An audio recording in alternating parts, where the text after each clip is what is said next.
Comunidad Necia, un abrazo. ¿Cómo se sienten? Bueno, hoy es un día súper especial. Por cierto, un saludo a todos los que se están conectando en vivo y a los que nos verán también por diferido. Hoy es 30 de mayo y bueno, así poco a poco está llegando por lo menos a estas tierras chilenas el invierno. Y también está llegando a la mitad del año. Caramba, qué rápido se ha pasado este año, ¿no? Es una cuestión como flash. Pero hoy en nuestra casa el rock nos estará visitando un hombre, por cierto, elocuente, una facilidad de palabra increíble, con un uso del significante del castellano de una forma eficaz, como se hace en la oratoria. Locutor, comediante, pero no de cualquier comedia, de una forma inteligente. Es un hombre que sabe utilizar las palabras no solo para transmitirlas como mero, vamos a decir así, trámite, cobra un sentido importante cuando las comparte. Y sin más preámbulo, vamos a recibir al gran profesor Briceño aquí en la Casa del Rock.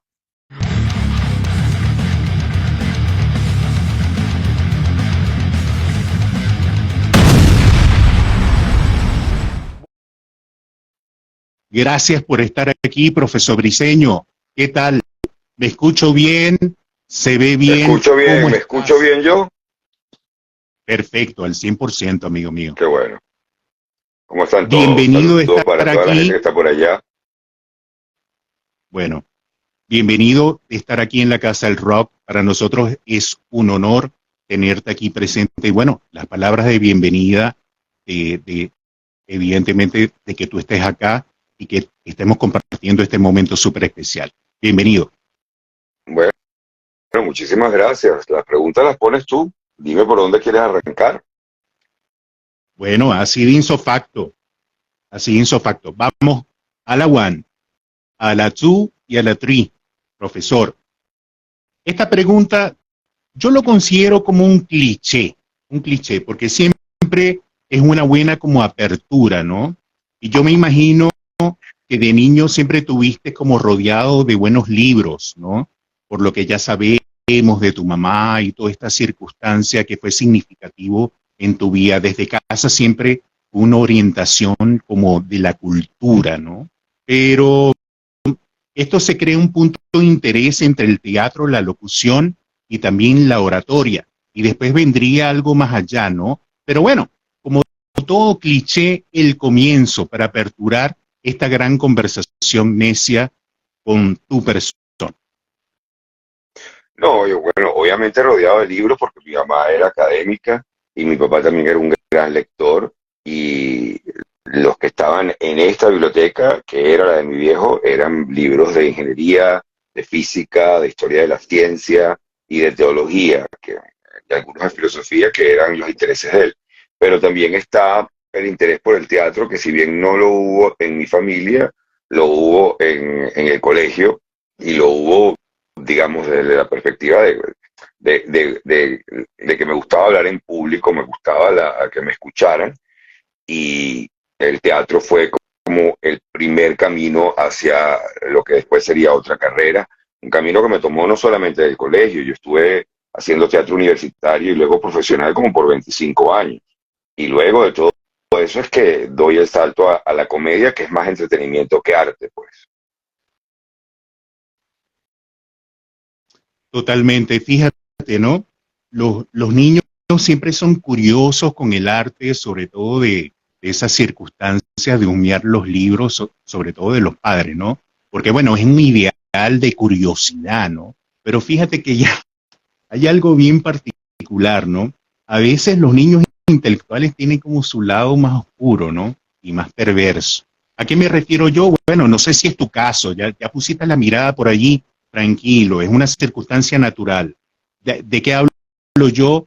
De buscar de repente esas revistas del conejito, que no es Ah, precisamente no, Roger no, Rabbit. en mi casa no las habían, pero en la barbería a la que iba mi papá había, y a la que me llevaba, había una pila de Interview. Interview era una revista, si no me equivoco, española, que era, bueno, era un poco como Playboy, es decir, era la idea de una revista seria, pero de repente aparecían unas chicas, eran revistas sumamente inocentes, si uno lo compara con lo que se puede ver hoy en día. Pues eran unas muchachas, unas cosas muy locas, unas muchachas desnudas que se con un delantal, que uno decía, bueno, o sea, uno se caía historias en su cabeza, debe ser que ella cocina así, ella no puede cocinar así, ¿me entiendes? Si cocina así será una ampolla a la plancha, porque cocina una tajada y se quema una lola, así. Esto obviamente no tiene sentido. Pero digamos, era la forma en que emulaba España lo que había hecho Hugh Hefner con Playboy, y la gente se le olvida, a la gente se le olvida que Hugh Hefner permitió una cantidad de, o sea, por muy machista y obviamente cosificador de la mujer, aunque él decía que él no vendía mujeres, él vendía el deseo, que fue un tipo que le dio espacio a una cantidad de autores que fueron importantísimos, como Norman Mailer, por ejemplo. De los mejores artículos de Norman Mailer se leían eran en Playboy. Es un tipo que colaboró enormemente con la causa de los derechos civiles de los afroamericanos en Estados Unidos. Pero esas revistas te permitían precisamente, sí, de repente tú eras un muchacho viendo ahí una chica y una cosa, pero también de repente te encontrabas una entrevista con Paco Cabral, o te conseguías una entrevista con algún filósofo o algún político, y te ibas enterando de cosas o te ibas sumergiendo en un mundo que que es del mundo del periodismo, de los cronistas, que combinaba esas locuras y que en aquel momento era visto como... Porque claro, hay que recordar que las revistas que uno vio eran revistas que cuando entraron en el mundo hispanoamericano fueron verdaderamente iconoclastas. Es decir, una revista, aunque tuviera una entrevista con Paco Cabral o tuviera una entrevista con Joan Manuel Serrat, que tuviera una chica ahí en la cosa, era una afrenta a la iglesia, que fue siempre en América Latina y en España, pues la gran dictadura moral. Y cayendo Pinochet en Argentina, en Chile, perdón, y cayendo Chile. Y muriendo Francisco Franco, se da un destape muy importante, sobre todo en Madrid, de donde viene Almodóvar, de donde viene, y esto era era esa vibra de finalmente se puede hablar de estas cosas. Y como en todo destape, era exacerbado, se sentía que se estaban rompiendo todas las reglas. Y eso eh, lo veía uno en estas revistas, sí, sí había eso, pero eso no es ninguna perversión. Yo creo que eso es una parte natural de la formación de un chavo en los 70 y en los 80, que creo que todo el mundo pasó por allí, pasó por intercambiarse los VHS, los Betamax, que además eran algo muy Total. personal, porque uno se lo sabía de memoria. O sea, el muchacho hoy en día es muy vago, el muchacho hoy en día es más alegría, más alegría, más alegría. Es No, decir, pero y tú bueno, sabes eso que lo que ha provocado, la tecnología mató todo eso. La llegada de la no solamente lo tecnología mató, mató. sino lo exacerbó. Fíjate que hay estadísticas interesantísimas que desde la fecha precisa en que aparece la pornografía gratis en Internet, sobre todo Total. de masiva divulgación, cuando aparece el conglomerado de Pornhub, XNXX, es decir, una cantidad de sitios que en realidad son todos de un solo canadiense. Hay unas estadísticas que demuestran la aparición inmediata, o sea, se empieza a ver justo en ese momento la aparición de disfunción eréctil en menores de 40 años, el aumento de la disfunción eréctil en menores de 40 años, la disminución de la actividad sexual. ¿Por qué? Bueno, porque la pornografía tiene un defecto terrible, que es, bueno, no uno, tiene varios, pero tiene un defecto terrible, que es que genera una idea de lo que es el sexo sumamente equivocada.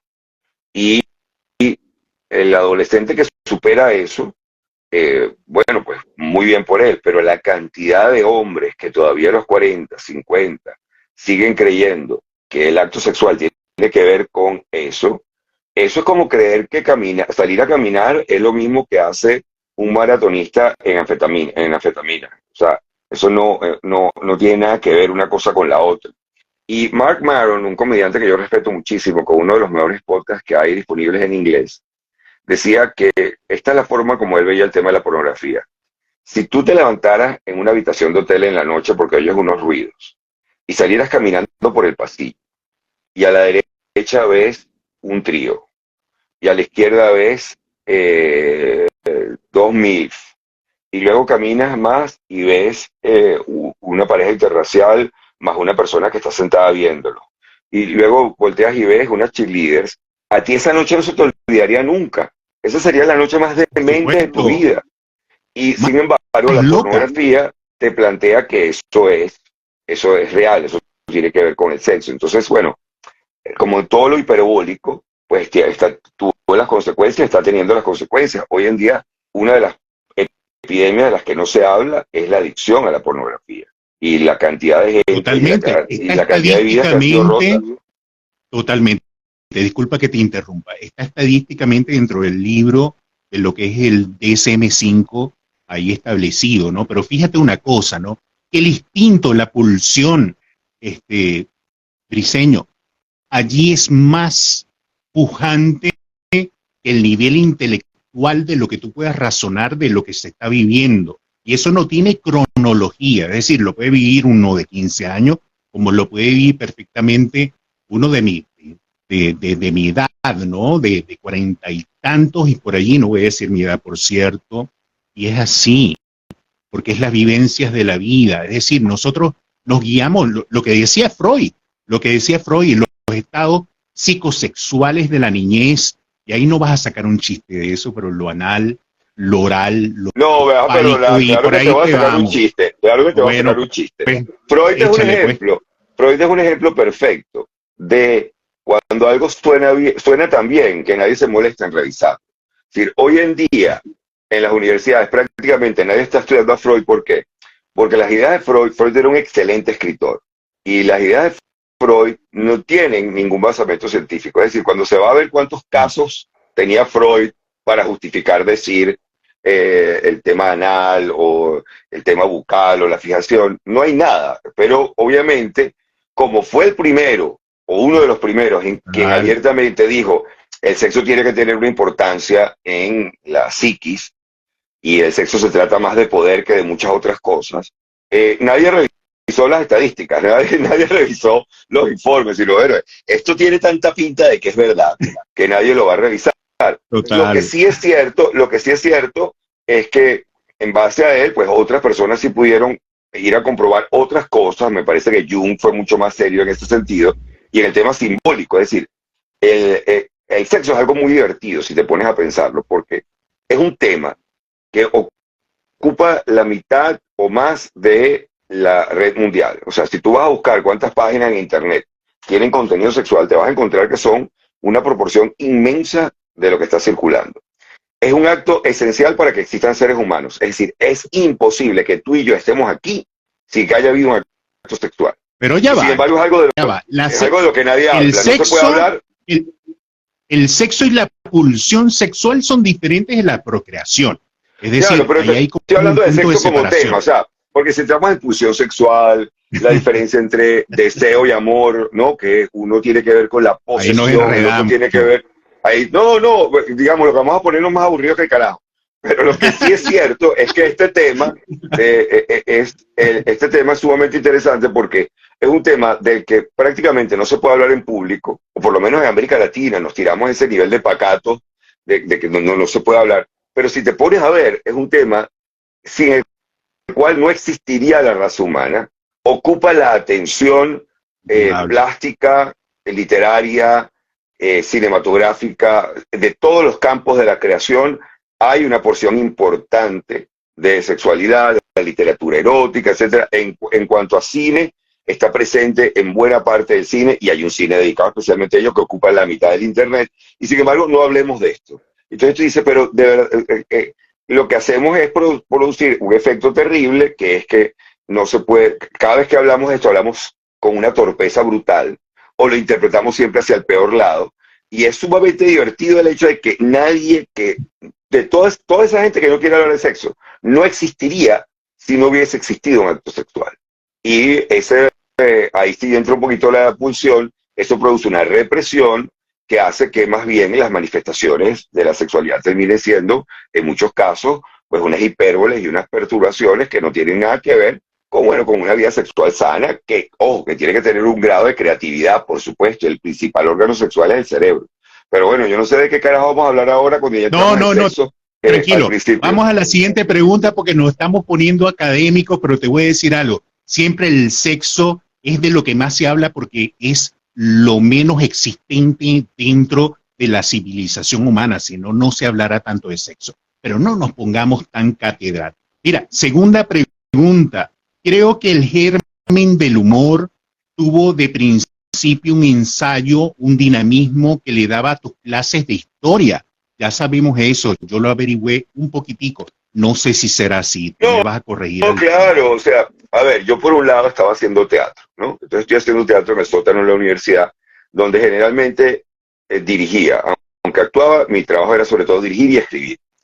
Y yo montaba mucho teatro infantil y teatro, monté Brecht, monté Anuil, monté grandes autores, y había la frustración de quien tiene que dejar en manos de otros la interpretación, había la frustración del director, que es que no puedes controlar el producto final, sobre todo en teatro, donde vea tú a saber qué carajo le pasa al actor ese día por la cabeza y se para donde no es o lo hace en un tono que no es. También tiene su recompensa, por supuesto. El trabajo colaborativo de ver lo que puede traer un actor a la mesa es fascinante, pero digamos, yo estaba muy consciente de la frustración que sentía de, coño, pero ¿por qué se para allí? Pero ¿cómo no se da cuenta que hay que hacer esta pausa?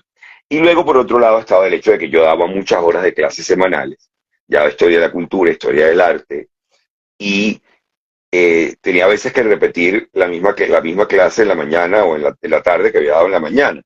Entonces uno le mete, tú sabes, su aderezo de humor, pero el humor allí, el Total. entretenimiento, es un complemento. Es decir, yo no puedo convertir mi clase en un show porque no van a aprender nada. Yo voy a utilizar el humor para ilustrar una idea, para a llamar la atención sobre un aspecto, para hacer una analogía, para hacer un ejemplo, pero debo centrarme en que estos muchachos tienen que salir con, bueno, con los datos que les tocaba aprender hoy sobre el impresionismo, sobre el Imperio Romano, lo que les tocaba. Entonces, tienes un caballo agarrado, que es el caballo agarrado del director, que quisiera estar en el escenario ya haciendo la cosa como él cree. Y tienes por otro lado el profesor que tiene una cantidad de cosas chistes que se traga porque, bueno, no le van a aportar a la clase, pues, o sea, hay un límite que uno se tiene que poner. Entonces, en lo que aparece la movida del stand-up, para mí es un momento perfecto de, bueno, ahora soy yo el que se va a parar, soy yo el que va a controlar el hecho Total. escénico, y ahora soy yo el que no tengo que enseñar nada, lo que tengo es que hacer uso de toda esa cantidad de cosas que puedo tener reprimidas, de chistes, de cosas guardadas, y eso es parte de lo que uno hace.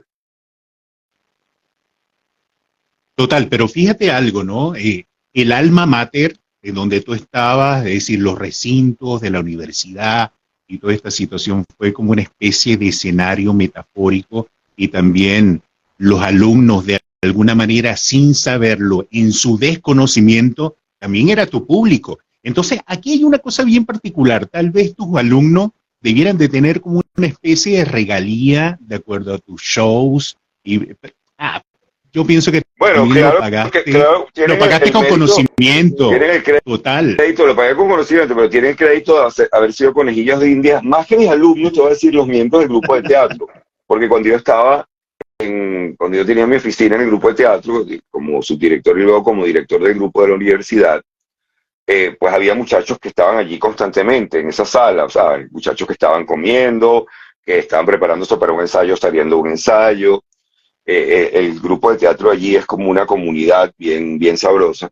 Y entonces, claro, ese pequeño hall donde estaban todos ellos es mi primer escenario, si te pones a ver, o sea, mi primer escenario Total. para comedia. O sea, es el lugar donde uno está constantemente buscando el chiste, porque además los actores, y más en el mundo universitario, bueno, mentira, creo que más en el mundo profesional, son unos grandes bromistas, son de humor muy ácido, muy negro, y son muy duros entre ellos. O sea, si tú quieres ver dónde hay bullying, donde hay bullying fuerte es entre actores, porque es una forma de crearse una coraza, porque van a trabajar en algo donde van a estar expuestos emocionalmente, que es el escenario.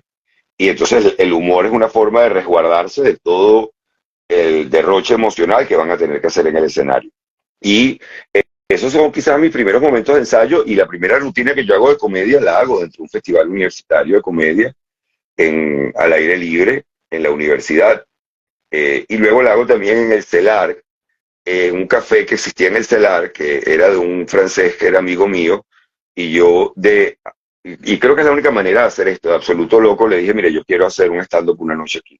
Y le avisé a unos amigos, pero no le dije a más nadie. Entonces habían 3 mesas allí que no entendían, porque además aquí no había hábito de stand-up, no había cultura de stand-up, no entendían quién era este tipo que se acababa de parar en la tarimita que había allí y había empezado a hablar de la Biblia o de la pareja o del béisbol o de cualquiera que fueran los temas con los que yo arranqué. Total, total. Mira, hay algo bien importante que tenemos nosotros que abordar. Y bueno, vamos a buscarlos por acá. A toda la gente, por supuesto, que está conectada. Vamos a ver si los vemos por acá. Estoy situando para saludarlos a todos esta noche. ¡Wow! Hay una gran No, no, audiencia. te pones Fíjate. a saludar a 50 personas, avísame para ir a hacer café. No, tranquilo. Vamos a hacer un resumen. Yo los voy a intentar nombrar a todos porque sería de mala onda no No, nombrarlos. Pero bueno, no, vamos a pero tú comenzar. estás Me está loco, ¿cómo vas a saliendo. nombrar? Bueno, vamos a nombrar a los principales, por lo menos. Marbella, que es súper fanática de tu persona. Maglin, Julita, Carlos, Alejandro, Jorge, Gina, William, a los necios que los estoy viendo por allí, gran parte, Francisco, Juan, Rubén, Tibisay, Ana. Bueno, simplemente a los que están conectados, gracias por estar aquí presente. Y bueno, vamos con la siguiente pregunta. Yo sé que esta te va a gustar. Por ahí te estoy viendo ahí la mirada. Ahí, ahorita viene lo candente. Fíjate, ¿no?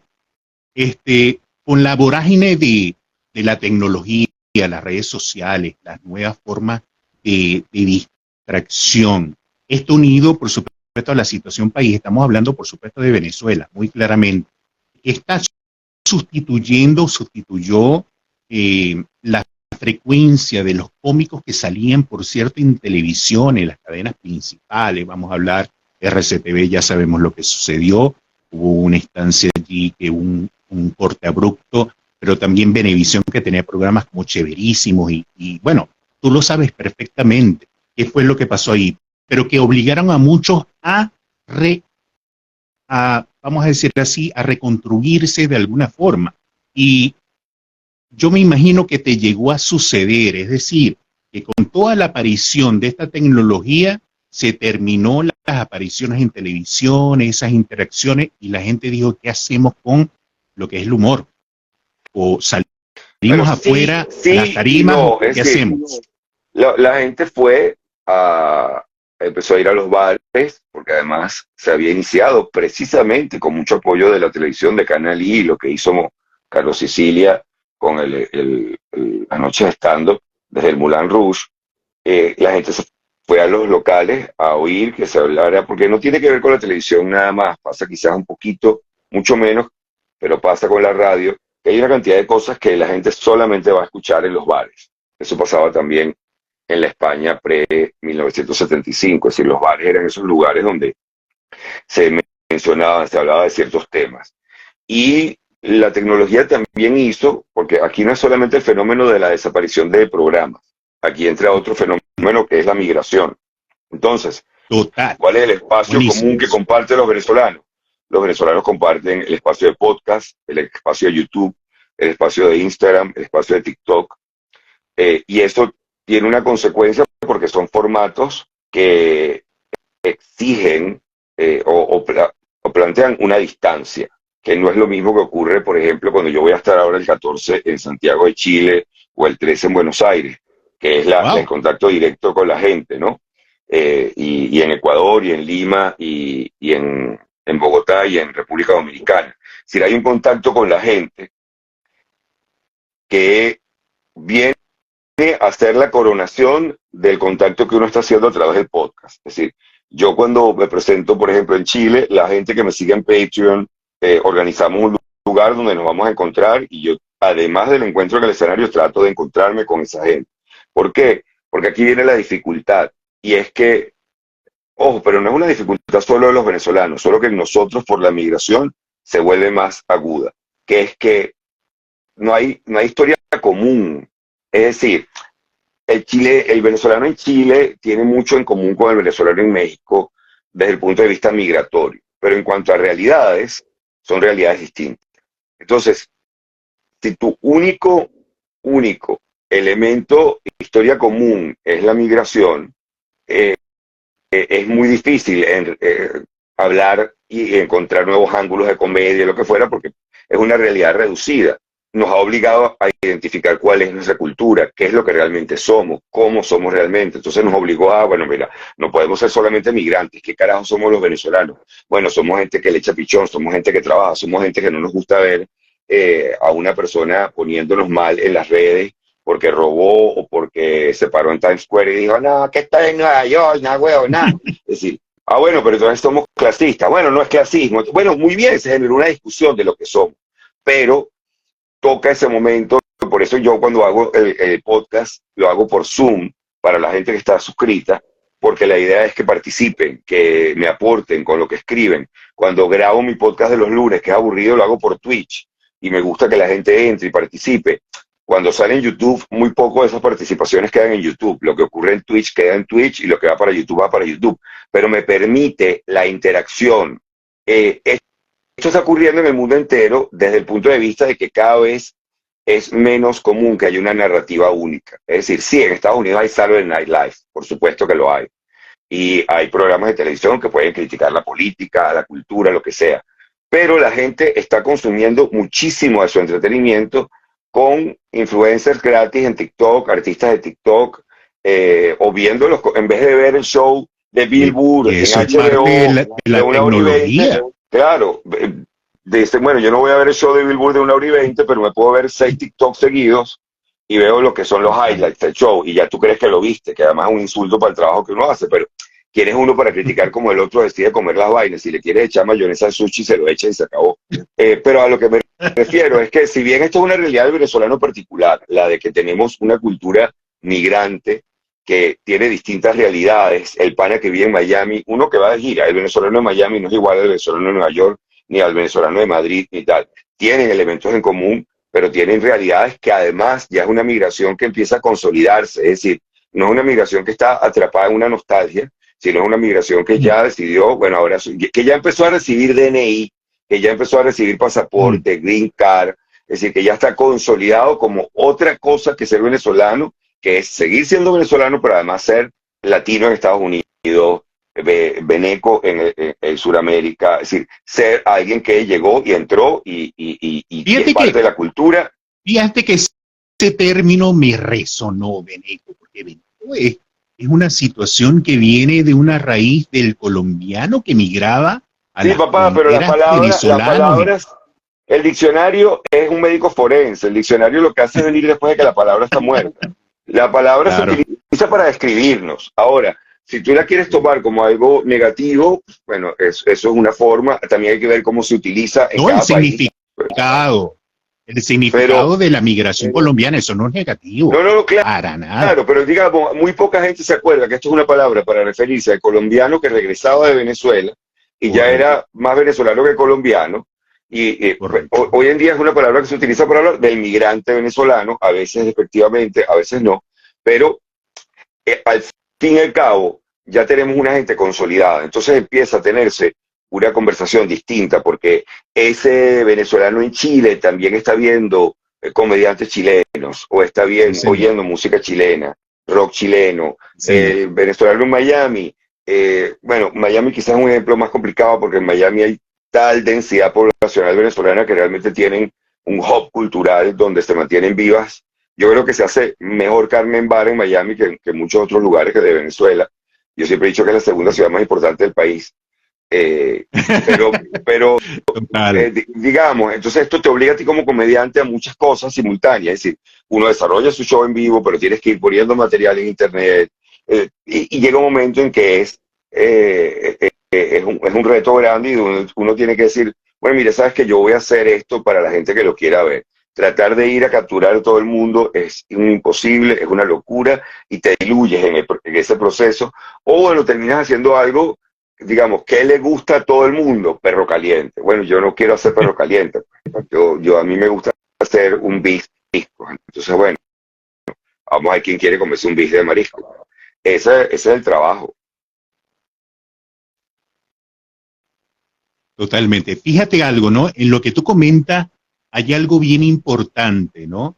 Y también yo agrego algo, la tecnología va variando, uno tiene que adaptarse al sentido de todos estos cambios porque es parte de la estructura del ser humano, ir evolucionando con la historia, ¿no? Pero fíjate, ahora hay inteligencia artificial.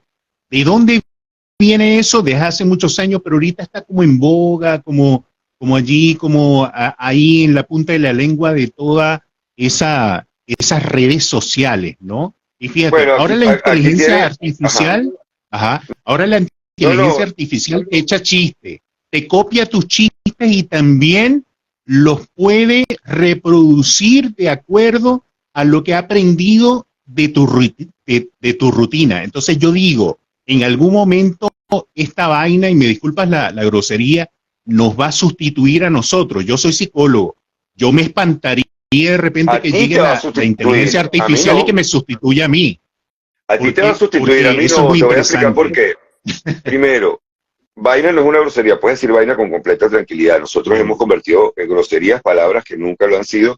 Uno va a Colombia y puede escuchar vaina en la radio, pero el venezolano quedó traumatizado de bueno, porque tratamos de ser más pacatos que todos los demás, porque en el fondo somos más tierrudos que todos los demás. Pero esa es otra conversación para otro día. Aquí Total, bueno, es el total. complejo de haber sido capitanía general, pero voy a lo que te va. Ujú. Fíjate. Recientemente hicieron un estudio comparando doctores online con ChatGPT online, haciendo de doctor, dando consejos médicos y tal, y psicológicos también. Y la gente consideraba que eran más empáticos ChatGPT. ¿Por qué?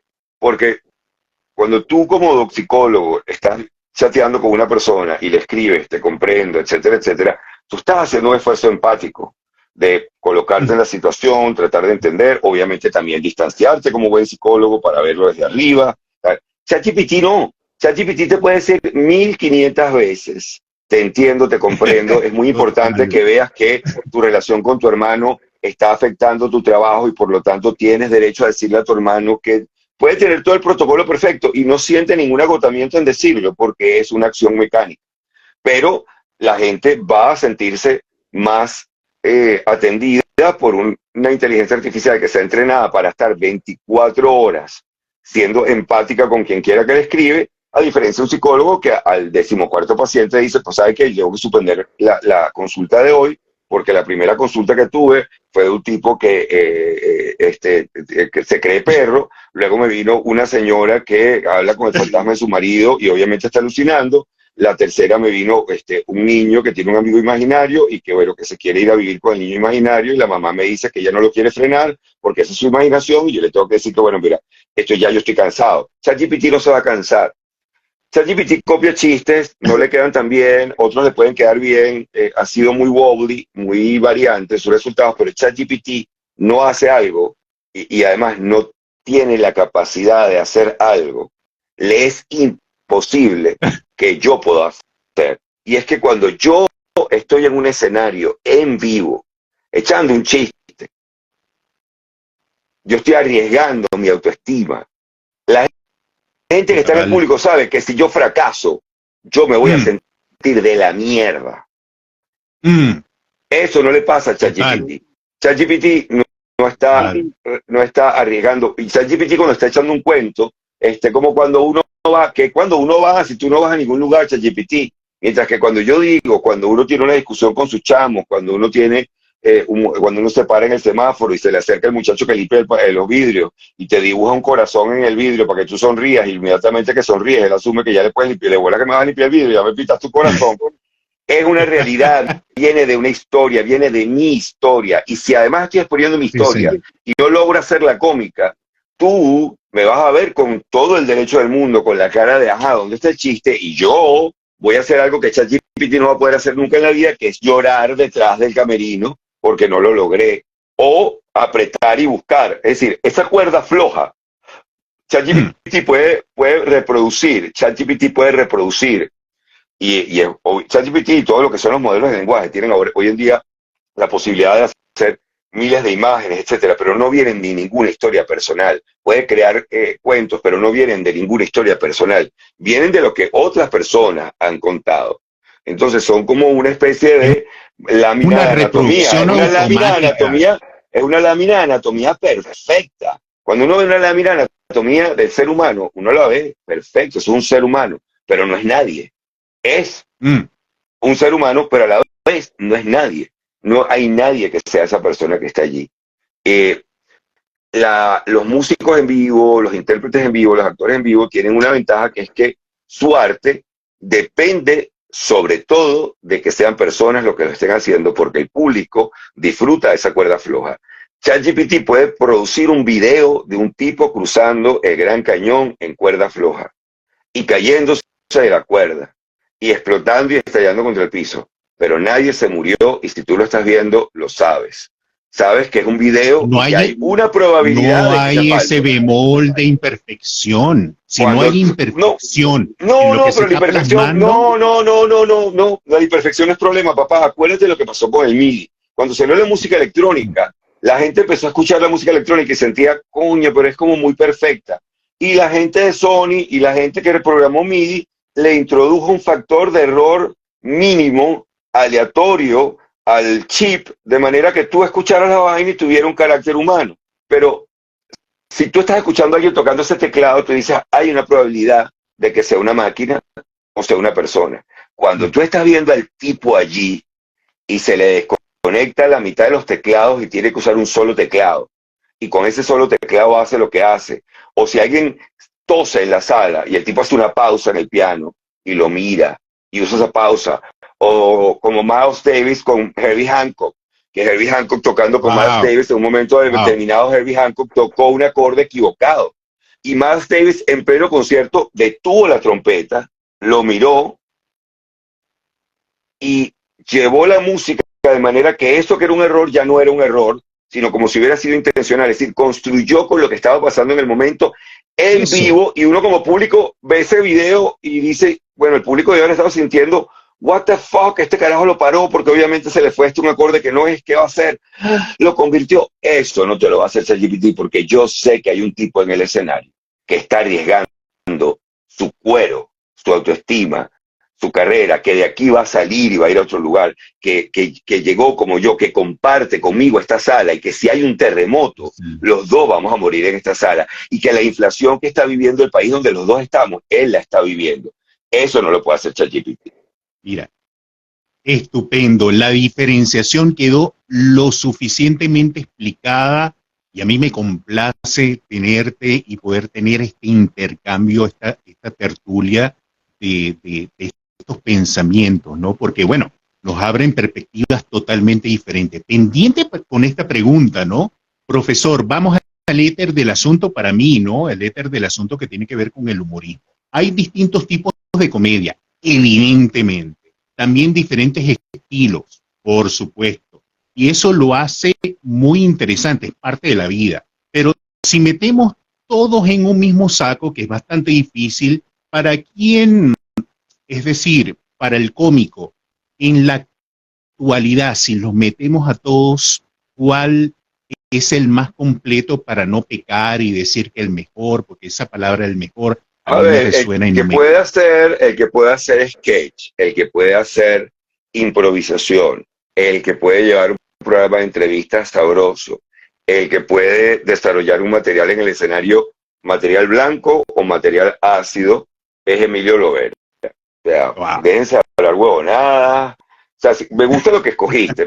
Escogiste un término muy importante. Porque hablar del mejor comediante es como hablar de la mujer más bella. Ah, ¿Para quién? ah, Es decir, la belleza, sí, hay ciertos cánones, ¿verdad? Tú puedes decir también la mujer más completa, es decir, la mujer que tenga proporción, atractivo, personalidad, etcétera. Pero resulta que hay gente que le gusta más personalidad que otra cosa. O sea, yo soy, por ejemplo, un gran amante de la gracia.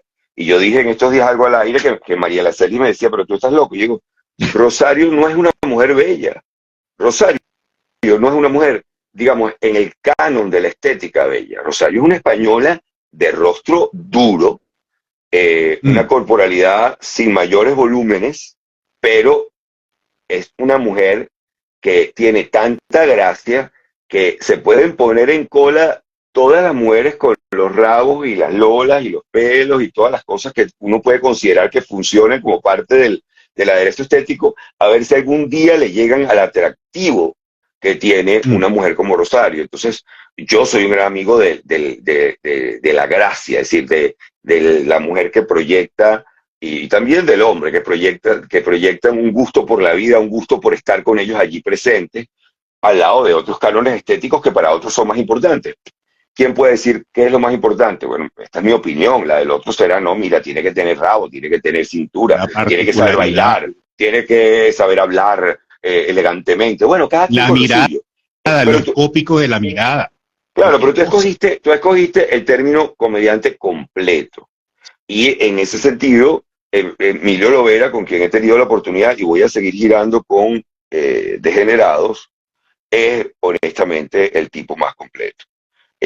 Yo tuve el privilegio de estar de gira con él ahora y Emilio es capaz de, bueno, de improvisar lo que te dé la gana en el escenario, de hacer personajes, de desarrollar rutina en el escenario a partir de su propia historia, ¿no? Hacer stand-up, pero hacer también chistología, hacer música. O sea, es un tipo al que no le llegará a uno Genio. ni con tres vidas de entrenamiento. No solamente es genio, es un tipo que de verdad trabaja. O sea, Emilio es un gran trabajador, además de que tiene un talento increíble, es un gran trabajador, es un tipo que se acuerda de algo, uno le recuerda un chiste y te dice cómo fue, ay, pero lo podemos hacer por aquí. O sea, hay un proceso previo y luego él lo lanza en el escenario y ocurre. Y eso me produce una envidia enorme, la claridad que él tiene de esto va a funcionar. Qué modesto tú, No, no, súper modesto, pero fíjate realmente algo, no ¿no? sé, yo realmente no sé qué va a funcionar hasta que llego al escenario y lo hago. Y a veces funciona y a veces no. Honestamente no tengo ese talento de Emilio, ni de broma. No, pero te lo digo, hay unas cosas allí que son bastante particulares en tu estilo, pero ya vamos a tocar eso. Bueno, vamos desarrollando como el 50% ya de la cosa va súper bien, pero fíjate algo, de la vieja escuela, ya hablamos de la nueva escuela, vamos a decir, la nueva escuela de 20 años o quizás más, pero de la vieja escuela, ¿quién tú admiras? De esa escuela tradicional, Bueno, mira, barroca. en la escuela tradicional, obviamente todos nos iniciamos con el Conde del Guácharo porque era un poco el desparpajo, ¿no? Era qué bolas que alguien puede decir esto. Y qué bolas que alguien puede, qué increíble que alguien puede estar en un escenario y aguantar hora y 20 o 2 horas de público. Luego, bueno, cuando uno ya va conociendo más, dice, bueno, claro, si me metes cancioncitas, yo también puedo hacer 1 hora y 20, 2 horas. O sea, arrecho uno que como uno canta, uno tiene que hacer puro material durante 2 horas. Pero bueno, uno comenzó por allí, hay comediantes latinoamericanos que para todos son importantes, de la Argentina particularmente, aunque uno de chamo vio a Cantinflas, etcétera, era un personaje cómico, no era un Mm, comediante. Pero uno, verle Luthier, obviamente, es importante.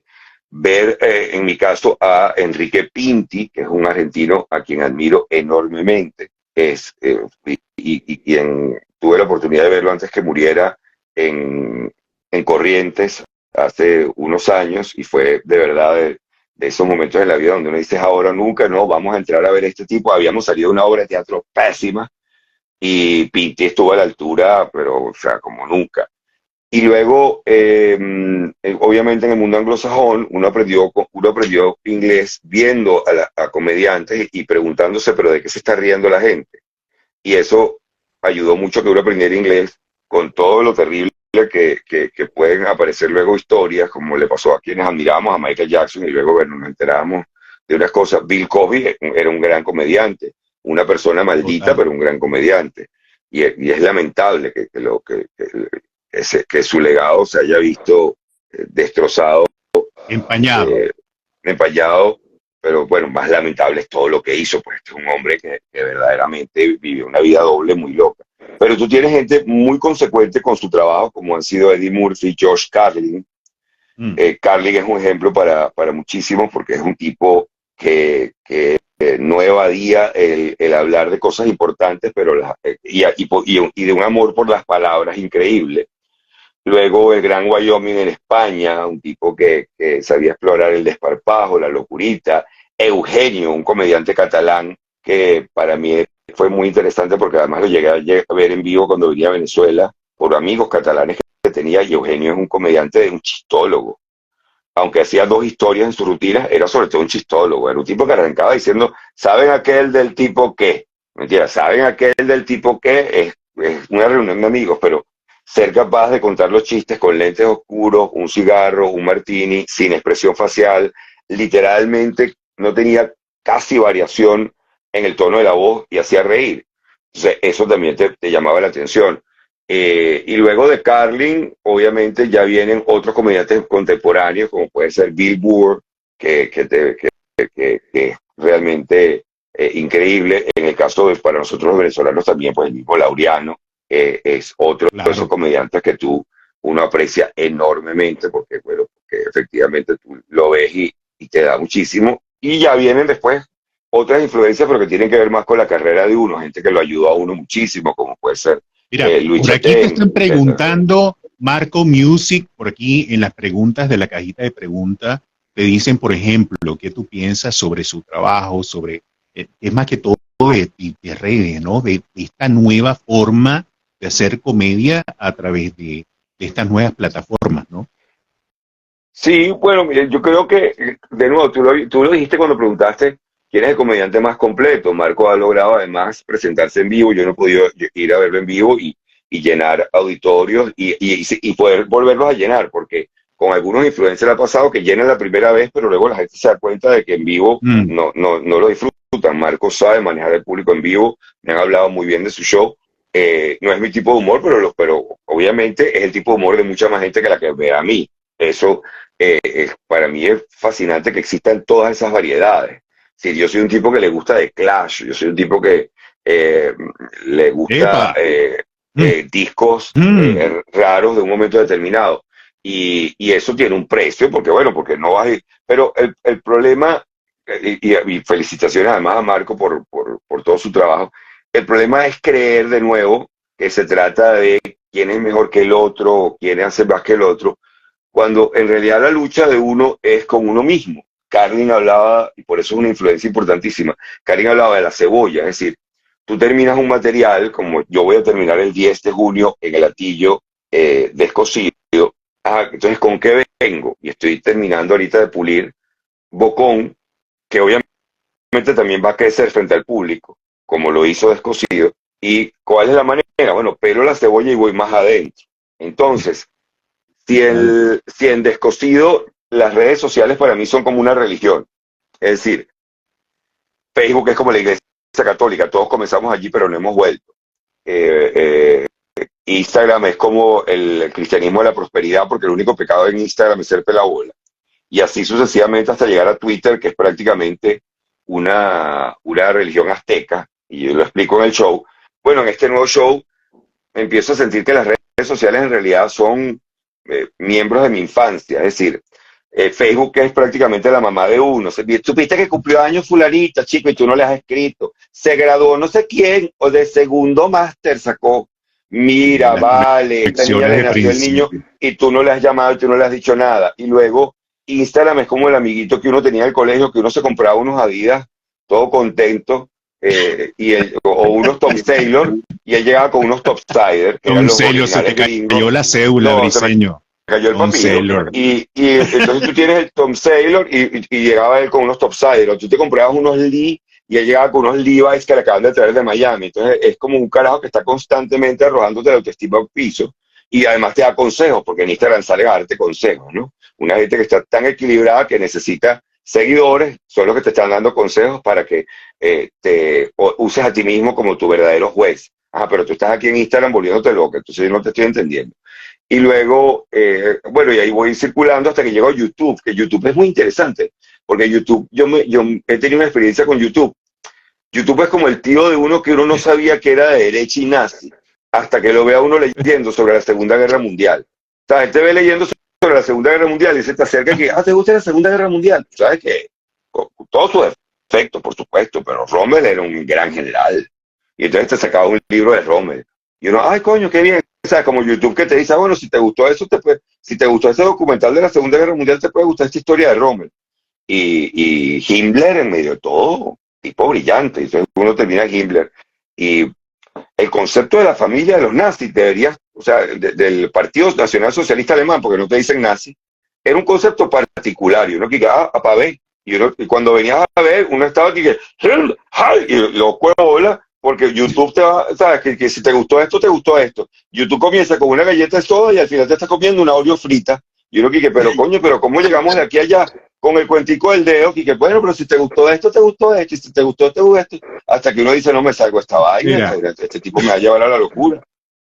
mira, ya va, yo te tengo que tajar porque te me vas a desbocar y te me vas a ir y bueno, estamos aquí con la dinámica del programa, yo no puedo Pero sabes que más. yo no tengo que responder Pero todas las bueno, preguntas que tú tienes allí, yo puedo decir por no, un chinchazo tranquilo, y tú me te voy. puedes desplegar ahí, pero yo te quiero hacer pues esta pregunta porque es súper, pero súper interesante, fíjate, ¿no? De esa gira, chico, de lo que tú has realizado, ¿cuál ha sido la experiencia más loca y más divertida que tú has tenido en tu experiencia, pues? Bueno, son muchas porque cuando uno viaja así se expone a muchas locuras, ¿no? Sí, Una vez sí, sí. una vez llegué a Estados Unidos con una gripe y terminé en Canadá casi que con una pulmonía, una sinusitis, entonces me tomé unos remedios y tuvieron que tumbar la puerta del hotel para llamarme a la función porque yo no me levanté nunca. Pero eso le ha pasado a todo músico comediante. Estaba ahorita cuando estuve en Europa el año pasado, yendo de Porto hacia Berlín y de Berlín iba a ir a Múnich, creo que fue así, o no, a Múnich para ir a Berlín, haciendo escala en Múnich. Estamos en pleno vuelo y dicen, hay un médico a bordo, y yo creo que, y resulta que a un tipo le está dando un yello al fondo. Y, y claro, uno como buen latino, uno quiere como involucrarse en todo, como sacar unos dulces, como sacar una revista, batuquear una revista,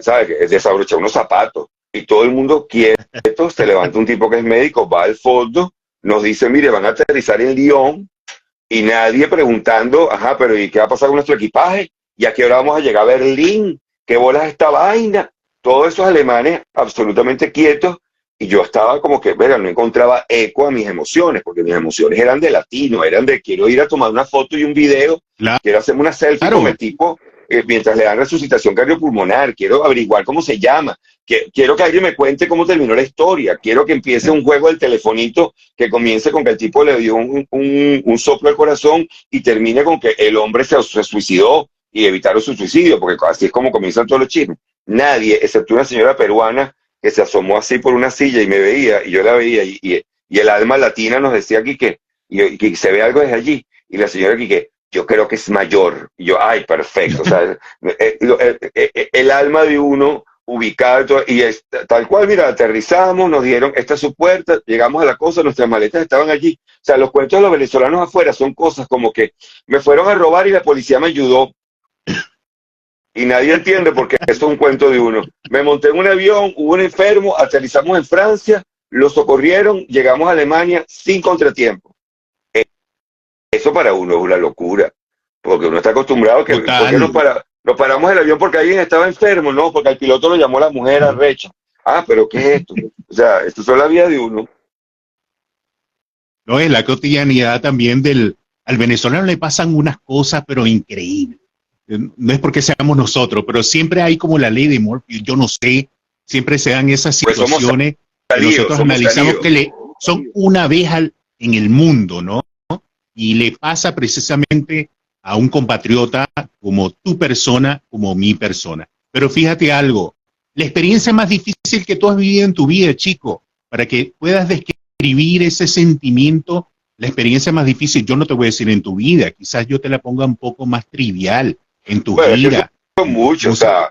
sea, está el enterrar a sus padres, ¿no? Siempre es una experiencia dura, pero hace 2 años el revisarme como contenido, el darme cuenta del peso que yo le había dado a las redes, el darme cuenta que la persona con la que yo había estado trabajando, pues había una vida que yo no conocía y que obviamente de la cual uno pues no podía probar, y que eh, ah, tuvo una consecuencia de la de uno también, el revisar tu propio material y ver, bueno, esto es ofensivo porque me voy a montar ahora en el carrusel de voy a pedir perdón públicamente y todo ese ritual que ya hemos construido alrededor de la cancelación, o la otra opción que es, bueno, voy a apostar el doble y me voy del país y ahora le mento la madre a todo el mundo porque yo soy la víctima.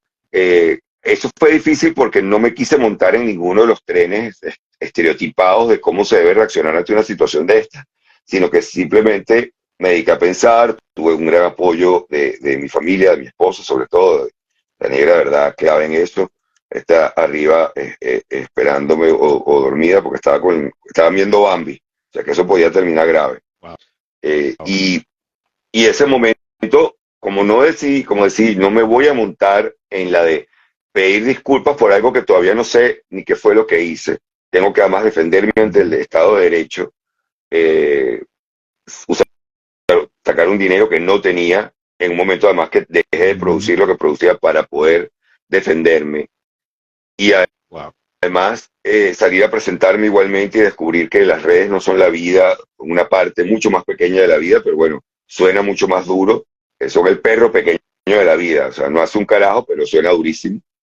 Y darme cuenta de que lo importante es la gente que te va a ver, la gente que realmente se ríe y que sabe que lo que está ocurriendo en redes está tamizado por 90 circunstancias que no tienen que ver con la realidad.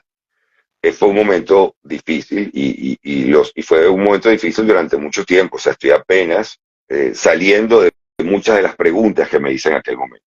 Y por eso, ahorita en junio voy para Argentina, Chile, Ecuador, etcétera, Colombia, Panamá, República Dominicana, Lima, con Bocón, y estreno Bocón afuera, porque ya siento que puedo hablar con comedia de muchos de estos elementos.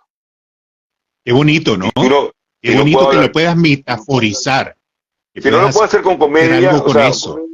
A ver, uno siempre se reta entre comediantes de eso no se puede hacer un chiste. Y siempre se puede hacer un chiste, todo depende del ángulo. O sea, a mí me dice, pero puedes hacer un chiste con cáncer. Y yo, claro que puedo hacer un chiste de cáncer. Obviamente no me voy a reír del que tiene cáncer, pero me voy a reír de la manera como, por ejemplo, un reality show como American Ninja Warrior, todo el que está concursando porque tiene un primo, un hermano, una tía, una mamá con cáncer, y él quiere ser una inspiración para ella. Y tú dices, Quique, pero, o sea, ya tu tío, tu primo, etcétera, tiene un peo que es arrecho, que es cáncer. Ahora tiene que buscar ánimo en ti, y si te caes en el primer obstáculo, y él apostó a qué bello mi sobrino que está haciendo esto por mí, y te ve caer y dice, oye, yo no voy a llegar a fin de año. O sea, esta era mi inspiración y no llegó al primer obstáculo. Entonces vamos a reírnos del hecho de cómo utilizamos el cáncer como bandera para darnos visibilidad, incluso cuando no es nuestro cáncer. Eso es, por ejemplo, una forma de reírse. Igual con esto, pues yo tengo que encontrar la manera de hacer risa con esto, si no, ¿qué carajo de comediante soy?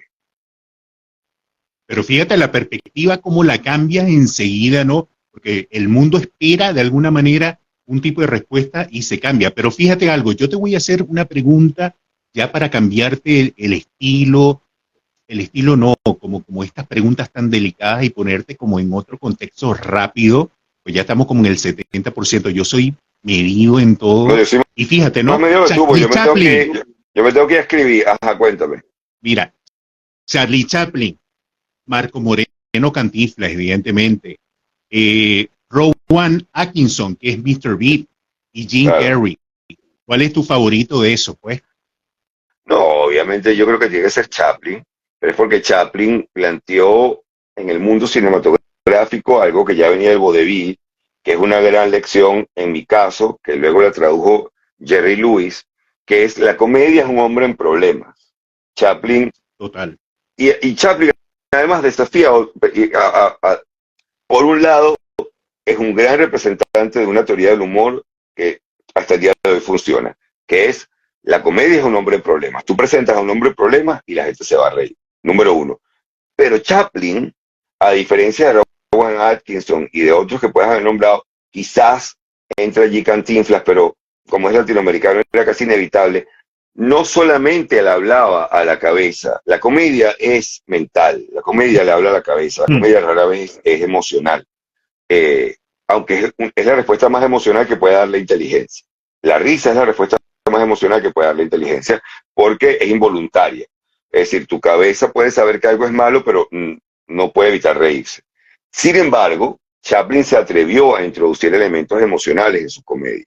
Relaciones como la película de Kid con el niño, la relación de él con el chamo, de una paternidad no asumida, del dolor que le da cuando se llevan al chamo a pesar de que él se quiere librar del chamo. Ese es un momento interesante porque no es solamente hacer comedia, en el caso de él, sino también revelar el alma humana. Claro, estás hablando de cine, estás hablando de una trama, no es lo mismo que pararse en una tarima. Creo que de las personas que yo he visto pararse en tarima, y pueden buscar ese especial de HBO, es Whoopi Goldberg, que hacía comedia, pero agarraba un ángulo emocional, y era impactante. Era un poquito de trampa, un poquito de los Hannah Gatsby, que comienza haciéndote reír y después te arma un rollo, pero en el caso de ella, el rollo duraba una sola línea. O sea, con una sola línea giraba la comedia y te hacía ver el drama. Y lo terminaba allí, para no regodearse. Y eso es lo bueno que ella tiene, y que me parece muy valioso. Pero de todos ellos, Chaplin sigue siendo, porque, hermano, operar sin palabras, para quienes es increíble. somos amantes No de la hay significante de la palabra, únicamente es algo muy mímica. amigable. Total, total. Yo estoy de acuerdo contigo. Fíjate, gustos musicales, muy rápidamente. Yo sé que tú tienes algo de esa situación del rock. Y bueno, yo voy a nombrar por los de casa. Venezuela. Bueno, Rock Venezuela, nacional. ¿Cuál es tu banda favorita? Sentimiento Muerto y Vaya, Desorden son vaya. claves. De hecho, en una semana o dos ya debe estar saliendo una entrevista que hice con Pablo Dañino, un seriamente que hice Buenísimo. con Pablo, y de hecho ha sido ha sido fascinante, como después de que los presenté en un evento, me llamaron para presentarlos en otro. Eh, digamos, esos son dos grupos nacionales que para mí son muy importantes. Está después, por supuesto, Caramelo, pero de mi época Sentimiento fue clave. Sentimiento y Desorden fueron claves. Zapato 3 también, importantísimo. Y luego, yo soy una persona que escucha cosas muy variadas, es decir, Clearwater Revival, Wow. es algo que estaba presente en mi vida. No me preguntes por qué. Los Rolling Stones, mucho más que los Beatles, mucho más, a pesar de que cuando vi el documental de los Beatles me reconcilié y todo lo que tú quieras, pero me reconcilié con ellos, pero su música en buena medida me sigue, no me atrapa, no lo hace para mí. Luego de Clash, de aquella época, Sex Pistols, Dead Kennedys, Skate and Destroy, porque una época de punk, de skate punk, unos 2 años que estuve haciendo skate punk en Estados Unidos. Entonces, bueno, ya había varios grupos de muy corta duración que eran de punk skater.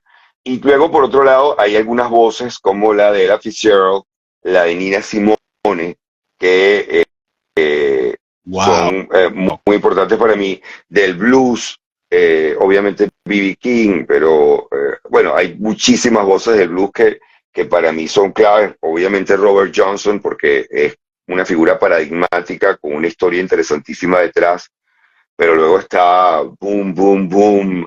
O sea, hay una beta de blues que me fascina, y de New Wave.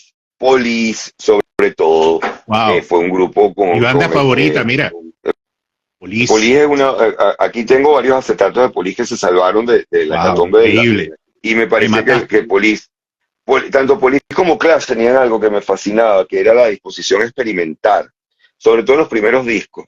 Joe Strummer también, que tú agarras un disco como London Calling y te vas a encontrar un tema de ska, un tema de rock punk, un tema que es casi metal, un tema que es casi que un blues clásico en un grupo punk. También lo hacía Sting, es decir, tocaba temas que eran reggae, pero luego había Walking Behind My Camel, que es prácticamente un experimento sonoro. Would You Be My Girl, que es un poema cómico. Sí. Y tú decías, qué increíble. O sea, yo creo que una de las ventajas de que la gente de que algunos dijeran tu carrera está terminada, lo que les diera la gana de decir es, bueno, entonces ahora puedo experimentar, ahora puedo hacer lo que me dé la gana porque puedo arriesgarme. Yo creo que uno de los privilegios que uno no debe perder es y quizás también por ello me pasa lo que me pasa en algunos momentos, es la disposición a experimentar. O sea, si no hubiera habido esos experimentos con el blues de los Rolling Stones, y de los Beatles, nos hubiéramos perdido la posibilidad de asomarnos a una música fascinante desde Occidente que no hubiéramos descubierto. Si los Beatles no hubieran experimentado con la música de la India, no hubiéramos conocido a Ravi Shankar, un músico increíble al que todo el mundo debería tener acceso en algún momento de la vida. Y pasa lo mismo yo creo que con la comedia, es decir, si uno no se asomara a un Dave Chappelle, uno no descubriría a un Shane Gillis que está detrás, o algunos comediantes oscuros que están trabajando en Buenos Aires en bares, que cuando los descubres te dices, aquí está, aquí hay algo interesante pasando, hay otra forma de ver las cosas. Y las redes están tan enfocadas en mainstream, en que no importa por dónde tú comienzas, te van a llevar al mainstream, a lo que más gente está viendo, porque es lo que les asegura a ellos revenue, que tienes que saber usarlas con mucha insistencia para que te dejen ver lo que quieres ver.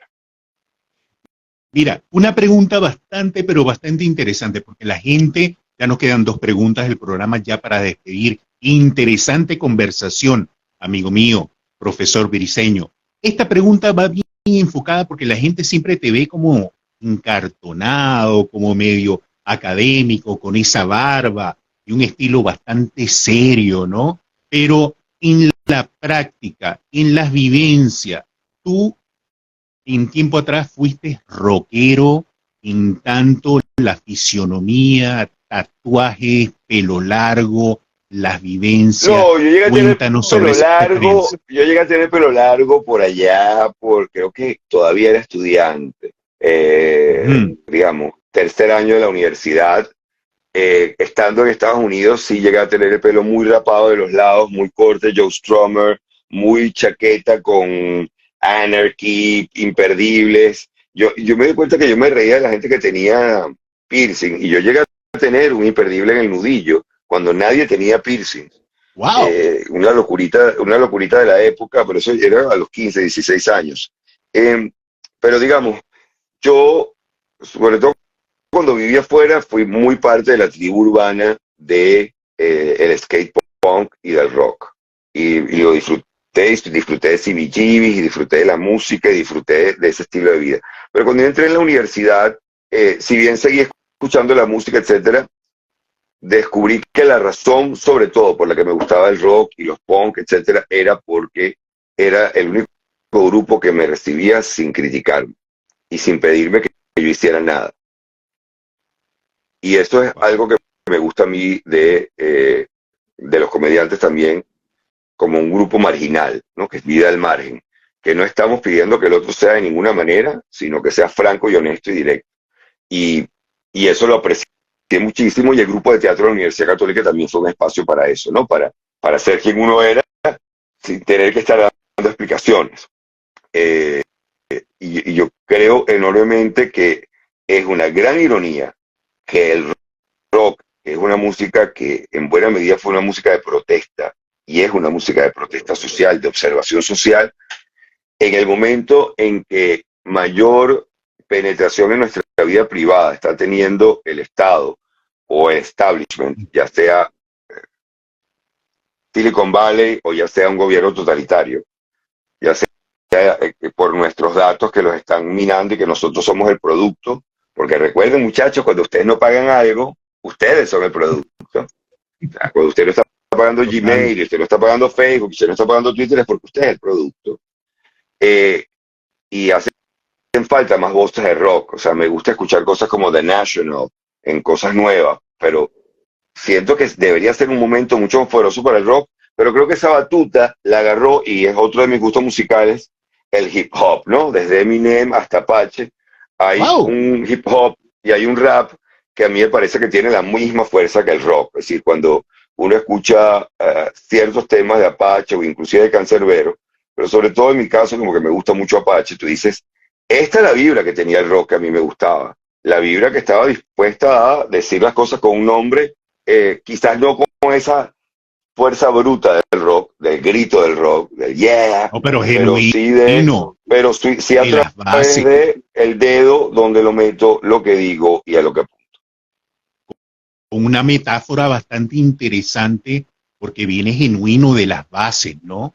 Y lo que Claro. transmitió independientemente de su vida, de lo que sucedió, me parece un punto bastante importante que ha quedado, por cierto, aquí sellado en Qué Necio. Fíjate, la última pregunta me parece súper importante que tú contestes esto tanto para Qué Necio, también para tu gran fanaticada. ¿Cuáles son las cosas que te faltan por alcanzar en tu carrera, vamos a decir, como comediante o en general? Porque, como decía Lacan, siempre nos impulsamos por la falta y en la falta nos hacemos y hacemos. Bueno, fíjate que una de las cosas aprendidas en estos últimos años es, si uno debe tener metas y eso le ayuda a uno a dibujarse, pero a vivir más en el presente. Mi meta ahorita es que Bocón llegue a ser un show más o tan divertido y franco como lo es Descosido, que termina ahorita el 10 de junio en el Latillo. Que el espacio que inicié hace 15 años, que se llama Que se vayan todos, eh, encuentre su final de una manera feliz, o encuentre su mutación, quizás su mutación ya está existiendo, que es el aburrido, de una manera feliz. Y a largo plazo, yo creo que lo que uno sí le gustaría es, ajá, qué fronteras culturales puedo traspasar. No solamente el perfeccionarse en el área de la comedia y seguir rompiendo esquemas y encontrando nuevas formas, sino qué fronteras culturales, es decir, qué puedo decir que tenga una verdad tan sólida y sea tan cómico que haga que un colombiano, un chileno, un peruano, un español diga, ya va, ¿quién es este tipo? Quiero oírlo, quiero saber más.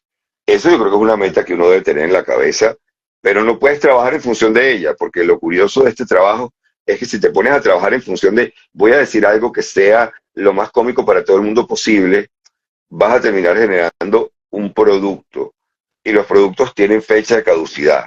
Lo que uno quiere hacer, quizás es falta de humildad de uno, es que haya partes, no todo, pero partes de una rutina de uno que uno diga, coño, ojalá eso lo puedan ver dentro de 15 años para que se den cuenta de que va a seguir teniendo valor.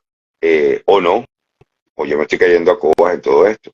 Pero en todo caso, los espero en junio en Chile, Argentina, Buenos Aires, obviamente, Sí, Santiago, señor. Lima, Quito, Bogotá, República Dominicana y Panamá. Y los que están en Venezuela, el 10 de junio se acaba Descosido y se acaba en el centro, en el anfiteatro de Latillo. Fíjate una cosa, para mí y para los necios, y yo estoy seguro que para la fanaticada que te ha escuchado, esto es un honor. ¿Sabes por qué? Porque hemos tocado diferentes tópicos, en otros programas ha tocado muchísimos tópicos, ¿no? Pero aquí hay algo como de elementos de esbozo súper, pero súper inédito, que quedarán aquí súper marcados, como es la participación siempre a través del lenguaje del ser humano. Queda algo siempre inédito, marcado. Yo te admiro mucho, porque no has tenido que utilizar un lenguaje soez para hacer lo que tú eres, y cuando lo has utilizado medio allí, que es súper genial, ¿no? Y te digo, para mí es un honor haberte tenido aquí en Qué Necio y sobre todo esta gran participación, y espero en algún momento de tus eventos tenerte aquí en la Casa del Rock. Ya evidenciaste que eres un rockero al 100%. Briseño, las palabras finales para este programa. Nada, métanse en mi canal de YouTube y escuchen los podcasts. Ya yo no tengo más nada que decirles aquí. Escuchen el aburrido que hice ayer, lo pueden escuchar en Spotify. Suscríbanse a mi canal de Profesor Briseño en YouTube y en Spotify, porque estoy produciendo contenido de que estoy muy contento, tanto informativo como de entretenimiento, como de risa. Y yo creo que hablar sobre la comedia llega un momento en que empieza uno a girar a dar vueltas sobre el mismo eje, porque hay un lugar al que las palabras no acceden, que solamente el performance en escena logra ejemplificar, pero todavía no dilucidar. Aquí no vamos a dilucidar más de lo que ya hemos dicho. Bueno, Gracias a señores, ti. hemos tenido aquí, ¿no? Gracias a ti y gracias a toda la gente que estuvo conectada, hemos tenido aquí en la Casa del Rock a el profesor Briseño, y bueno, simplemente ha sido una noche exquisita de principio a fin. Chao, doctor Briseño. Nos vemos en otra oportunidad y gracias a todos los que estuvieron conectados, y simplemente, como es mi dicho, full rock and roll. Gran noche la de hoy. Chao, chao. Que estés muy You bien. get what you need. Muchísimas gracias, viejo. Chao.